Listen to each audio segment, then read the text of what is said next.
जुन्नर तालुक्याचे आमदार शरद सोनवणे वारंवार पत्रकारांना टार्गेट करतायत.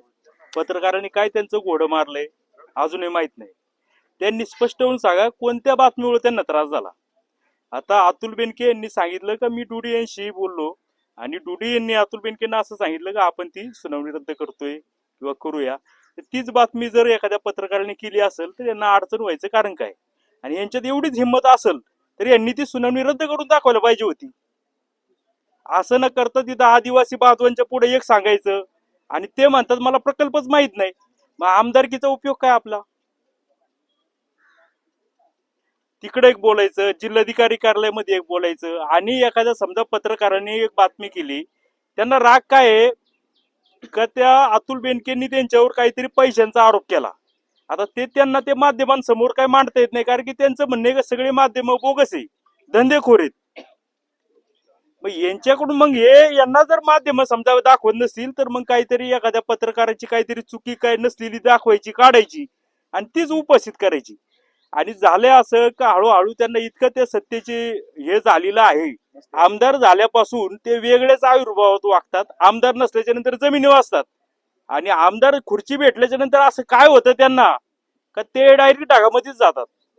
आता खर तर हे सगळं जे झालंय वाणी साहेबांना जरी टार्गेट करतायत ते समजा बोलतायत, परंतु त्यांचे शब्द पहा ते इतर सर्व पत्रकारांना देखील अपमानित वारंवार करत आलेले आहेत. तर त्यांचे कार्यकर्ते एखाद्या पत्रकाराला असताना तुमच्याबद्दल नाही आमक्याबद्दल बोललाय असं वेगवेगळ्याच गैरसमज निर्माण करून देत आहेत. परंतु शरद सोनवणे यांना विनंती आहे का त्यांनी आमदार त्यांना जनतेने कशासाठी निवडून दिलेलं आहे ते काम करावा. ती कामं करायची सोडून जर एखाद्या पत्रकारांना समजा बातमी करत असेल, समजा एखादा पत्रकार चुकला तर समाज बघतोय, समाज त्याला नाव ठेवी तेव्हा समाज बघल. तुम्ही जर म्हणता का मी 15 ऑगस्टच्या नंतर तुमचं बोर्ड बघतो, माझ्या आमके गुन्हे आमकी कलम आहे तर करून दाखवा.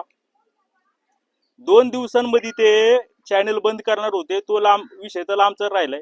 नुसतं घोषणा करायचा आणि मला विचारायचं म्हणजे ही कोणती हुकुमशाही आहे का. कोणती बातमी करायची समजा रस्त्यावर खड्डा पडलाय तर यांचं अपेक्षा काय का मला विचारायचं मग बातमी करायची, असं चालणार नाही. तर वाणी साहेबांना जे काही घडले त्याच्याबाबत आम्ही सगळे पत्रकार वाणी साहेबांच्या सोबत आहोत. आणि शरद सोनवणे यांना देखील इशारा असा राहील तर त्यांनी त्यांचं तोंड सांभाळून बोलावं, कारण की कुणी ऐकून घ्यायला मोकळा नाही, कुणी तुमच्या खाली कांटा नाहीये. त्यामुळं उद्या समजा तुम्ही बोलले तर चोख प्रत्युत्तर त्याच सभेमध्ये दिलं जाईल. जे होईल ते होईल. पत्रकार म्हणून आम्ही एक लिमिट पाळतो, याचा अर्थ नाही तुम्ही काय बी आरोप करणार आमच्यावर. तुम्ही आमदार झाले म्हणून तुम्ही काय तालुक्याचे बाप होत नाही.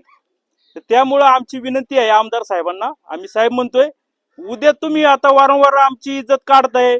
एक लिमिट असतं, एक लिमिट जर वाया गेल्याच्या नंतर आम्ही देखील बघणार नाही का तुम्ही जुन्नर तालुक्याचे आमदार आहे म्हणून.